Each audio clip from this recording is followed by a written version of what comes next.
célébration d'aujourd'hui, c'est non seulement fêter le premier anniversaire de l'existence de notre association, mais également fêter en différé la journée internationale de la langue maternelle et à tout seigneur, tout honneur, la journée nationale de la femme. L'association Baguette Balingo vise principalement la valorisation et la diffusion de la culture des peuples Massango.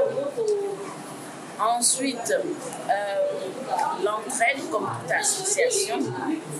En troisième position, c'est une association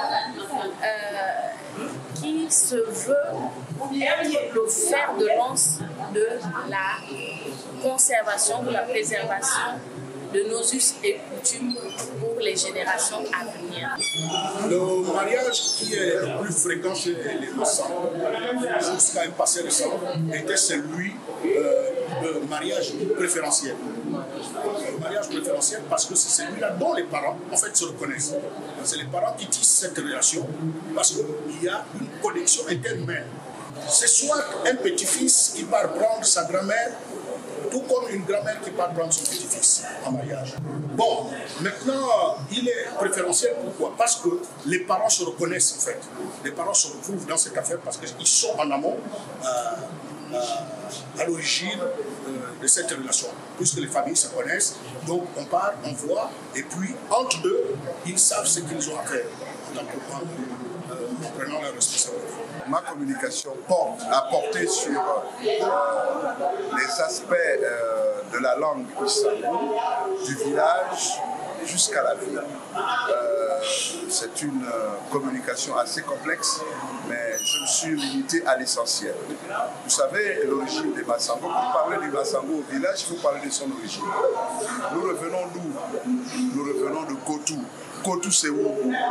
Kotou, ce serait probablement dans le Gouelolo, vers la région de Popa, Kotou. Il y a un village là-bas et on va identifier ça comme ça. Et donc, les Massango partiraient de là, mais ils partent de là comment? Ils reviennent d'où? Il y a une réflexion qui nous fait dire qu'à cause de la similitude des noms, nous pouvons revenir du bassin du lac Tchad.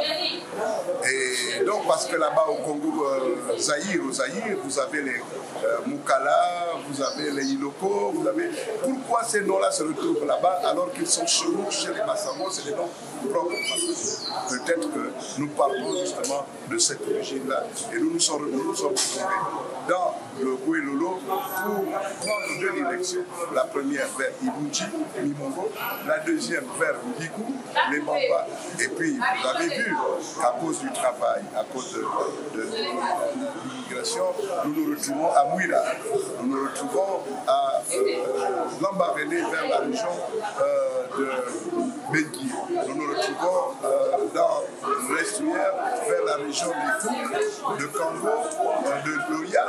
Et nous nous retrouvons finalement dans l'estuaire, exactement du côté de l'Amvou, et bien le grand Libreville avec le petit Paris Massango, avec derrière l'hôpital, avec tous les PK. Nous avons aussi Port-Gentil, avec la Balige, avec le grand village et avec le nouveau quartier Océan. Le conte que je viens de faire s'intitule Léo. Léo signifie généralement le doigt ou encore le pouce. Alors le conte retrace l'histoire d'un jeune homme qui veut aller en mariage mais sans le soutien de sa famille, des différents membres de sa famille. On a donc utilisé les différentes parties du corps pour habiller ce conte-là. Et l'objectif du conte était de faire comprendre aux uns et aux autres l'importance de la famille, de la communauté, du vivre ensemble et de la fraternité. Et juste après la prestation, j'ai eu la bénédiction de mes grands-papas et de mes pères en même temps. Ça me fait chaud au cœur et en même temps j'en ai encore des frissons. Ah oui, c'est après que je me suis rendu compte que Madame la ministre était là. Je ne savais pas, donc tout de suite j'ai été surprise. Je me suis dit, ah, est-ce qu'elle est de notre communauté? Et puis elle voit ce qui est en train de se faire. Pour nous qui sommes nés ici en ville, c'est très difficile de nous adapter à notre langue. Contrairement à ceux qui sont nés au village, grandis même et qui fonctionnent en fait. Ce qu'il faut faire, c'est, comme je dis, c'est une question de volonté. Être à côté des plus anciens, être à côté des sages, être peut-être pendant les décès, pendant les mariages, pendant les événements de famille, où on sait que ce sont des événements importants qui feront en sorte qu'on ait l'apprentissage et la compréhension de certains rythmes qui se disent seulement en langue.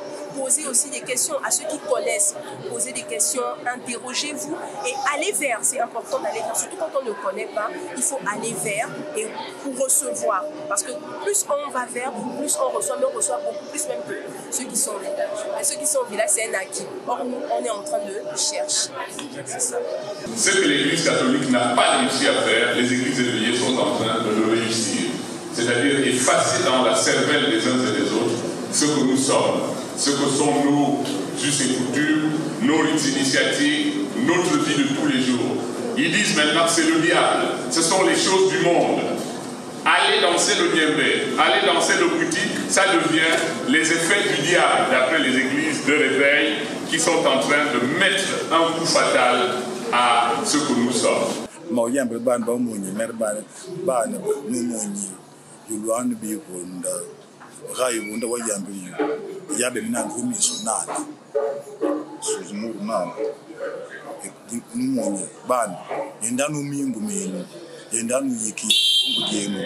Yendanu yiki isangu ibombo.